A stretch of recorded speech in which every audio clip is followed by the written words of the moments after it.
moi, il est évident que le XXIe siècle sera engagé ou pas. Les marques, de mon point de vue, elles n'ont plus le choix. Elles doivent s'engager, elles doivent se transformer. Car on est à l'ère digitale et ça, ce n'est pas sans impact sur les attentes du consommateur. Consommateur d'ailleurs qui n'est plus seulement un client, mais aussi un citoyen désireux de s'engager et d'acheter en conscience. Alors si on remet un peu les choses en perspective, avant de rentrer dans le détail, déjà on peut quand même commencer par affirmer que la technologie, elle a été miraculeuse.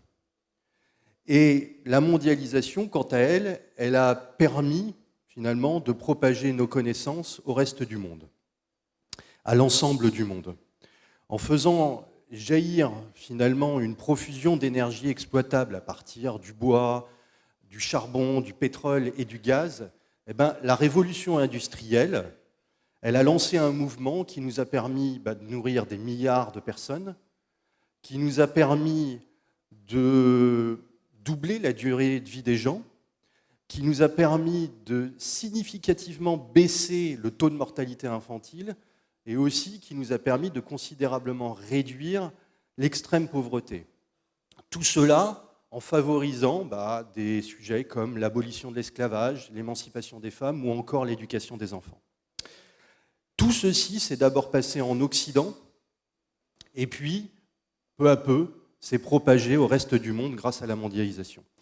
Donc, très clairement, sans la mondialisation et la technologie, nous n'en serions pas là. Et scoop, en réalité, la révolution digitale, la révolution numérique, elle ne fait que commencer. Si je prends des sujets comme la santé, la mobilité ou encore l'énergie, c'est autant d'exemples qui vont bénéficier d'une avancée technologique majeure dans les années à venir.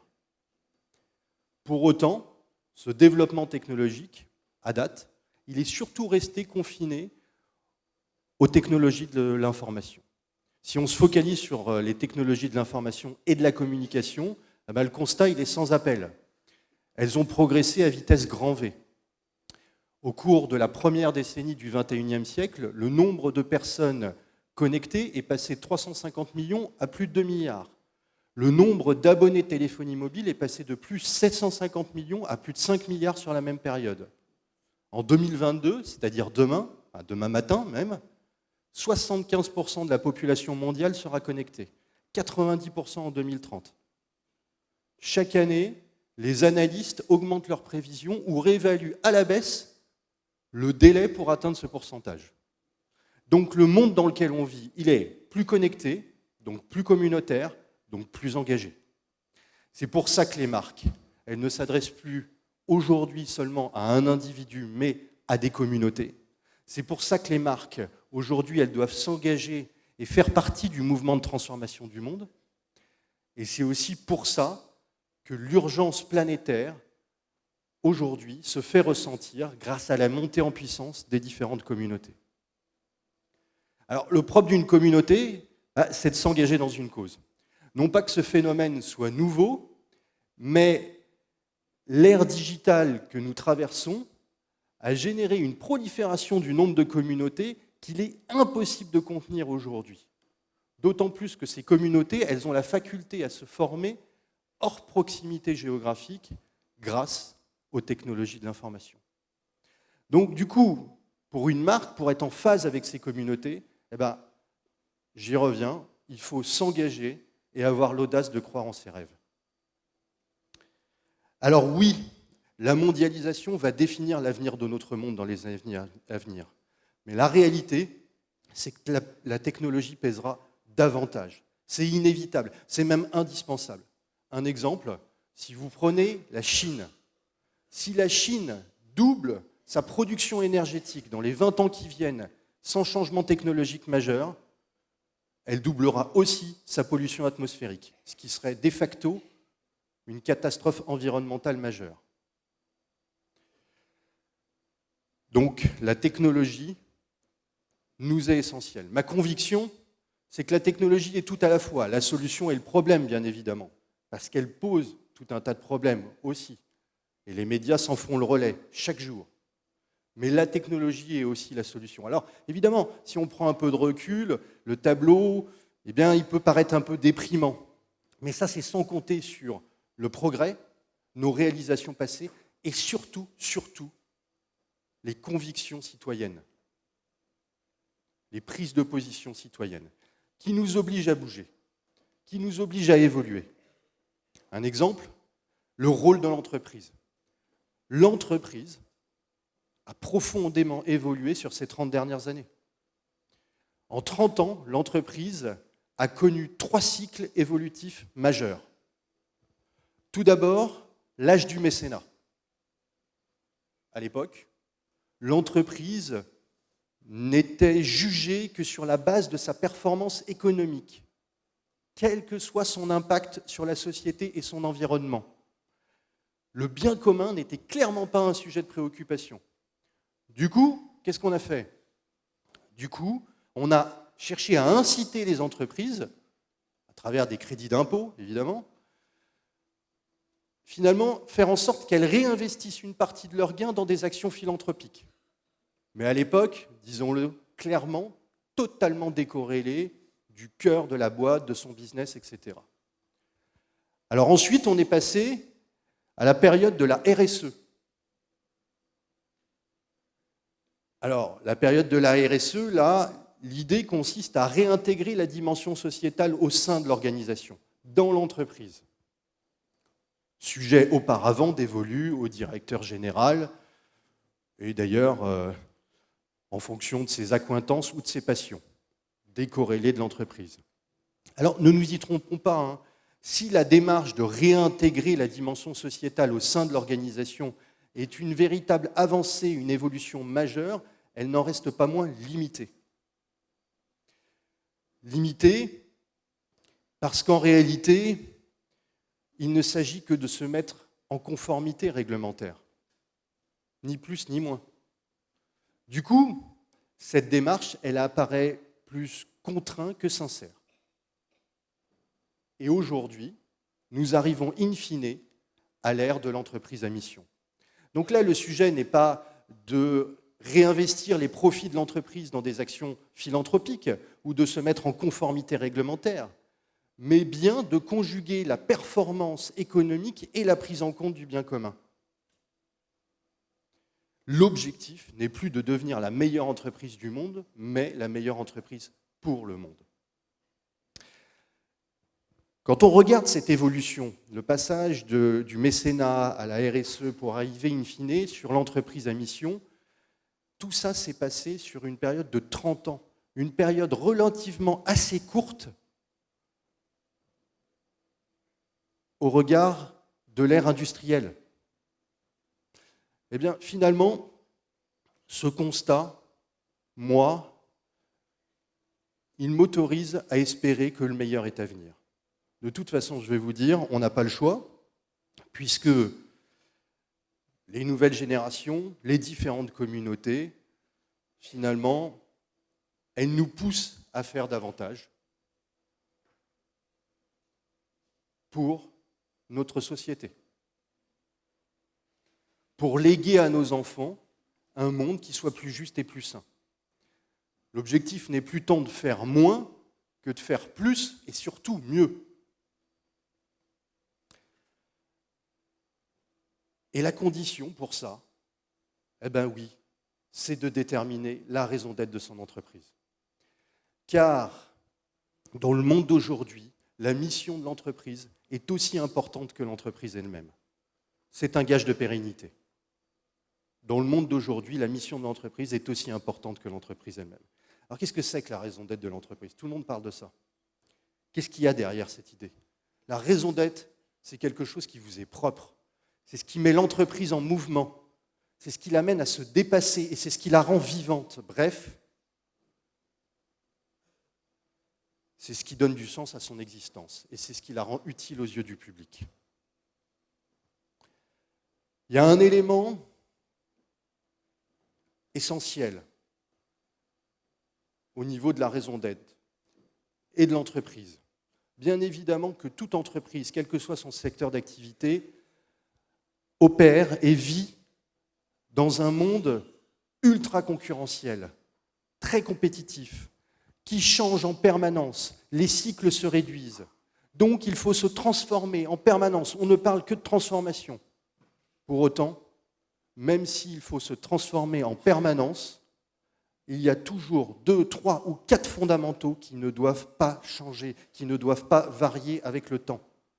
C'est la condition pour donner du sens à l'organisation. De toute façon, quel que soit votre secteur d'activité, dans une entreprise, ce sont les talents qui font la différence. Si vous voulez les garder, il faut les fédérer autour d'un projet commun.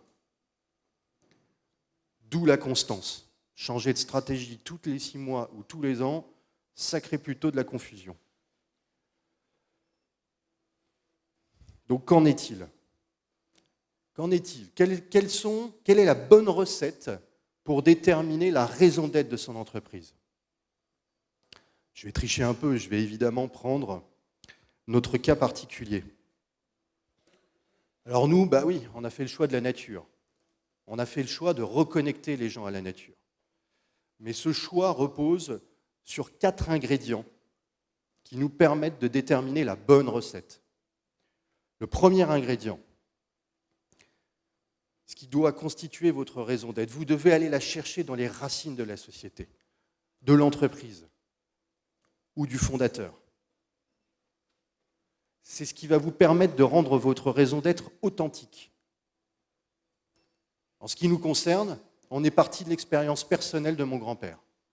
Mon grand-père, il a toujours eu des problèmes de santé, plutôt graves, à tel point que ses parents, très jeunes, ont décidé de lui faire l'école à la maison. C'est lié à une proximité très forte entre lui et son père. À l'âge de 14 ans, il a vécu un drame, il a perdu son père. On se remet dans le contexte, on est au milieu des années 40, dans un petit village en Bretagne, plus de bars que de distractions. Pour un gamin de 14 ans, ce n'est pas le sujet. Qu'est-ce qui s'est passé ? Pour se consoler, s'apaiser, il s'est réfugié dans les bois. Il a passé 2 ans en forêt. Parce que de toute façon, c'était bien ce qui l'entourait en Bretagne, dans ce petit village de la Gacilly. Donc très tôt, il a pris conscience que la nature avait un impact positif sur notre bien-être, puisqu'elle lui a procuré de l'apaisement, une forme de consolation, de protection. Et tout son projet d'entreprise est basé sur ça. Le fondement de son projet d'entreprise est basé sur cette expérience personnelle qu'il a vécue à l'âge de 14 ans, pendant 2 ans. C'est pour ça que des années plus tard, il a créé son entreprise en voulant créer de la valeur tout en respectant le monde qui nous entoure, c'est-à-dire la nature. Premier ingrédient, il faut aller puiser la raison d'être de votre entreprise dans les racines de la société ou du fondateur pour faire en sorte que cette raison d'être soit authentique. Deuxième ingrédient, il faut que cette raison d'être, elle réponde à un défi futur et actuel. Alors en ce qui nous concerne, le monde dans lequel on vit, il est de plus en plus urbanisé et submergé par la technologie.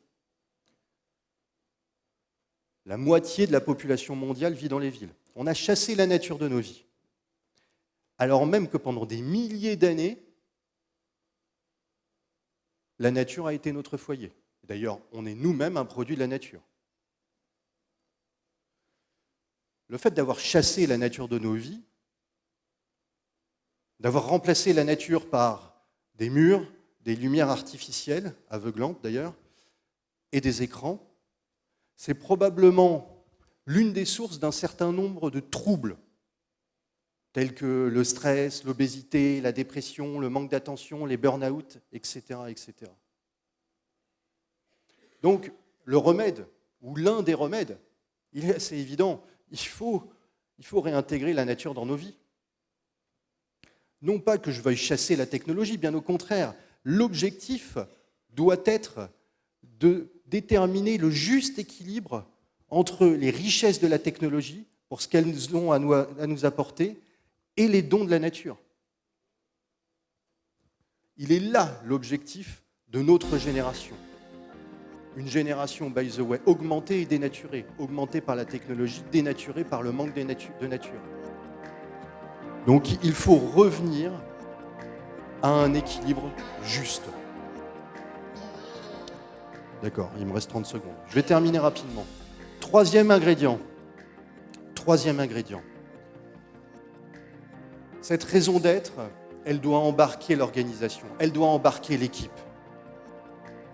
Je l'ai dit, elle doit être propre à l'entreprise. Elle doit mettre l'entreprise en mouvement, l'amener à se dépasser, la rendre vivante, donner du sens à son existence, donner du sens à l'organisation. Et pour ça, il est essentiel de ne pas changer de stratégie tous les 4 matins. Donc déterminer quels sont les 2, 3, 4 fondamentaux qui ne varieront pas avec le temps. Et elle doit être positive.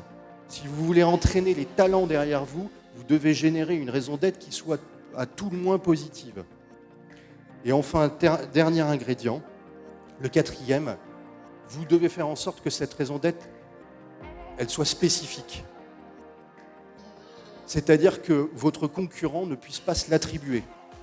Dans notre cas particulier, vu qu'elle est basée sur l'expérience personnelle de mon grand-père, ça va être difficile pour un concurrent de se l'approprier. 4 ingrédients pour déterminer votre raison d'être. Puiser dans les racines pour la rendre authentique. Elle doit répondre aux défis futurs et actuels. Vous devez vous baser sur des fondamentaux qui ne doivent pas changer avec le temps et elle doit avoir un caractère positif. Et enfin, elle doit être spécifique à votre entreprise de manière à ce que votre concurrent principal ne puisse se l'approprier. La raison d'être de l'entreprise, aujourd'hui, c'est essentiel. C'est le socle et le fondement qu'il nous faut si nous voulons léguer à nos enfants un monde qui soit plus juste et plus sain demain. Je vous remercie. Si.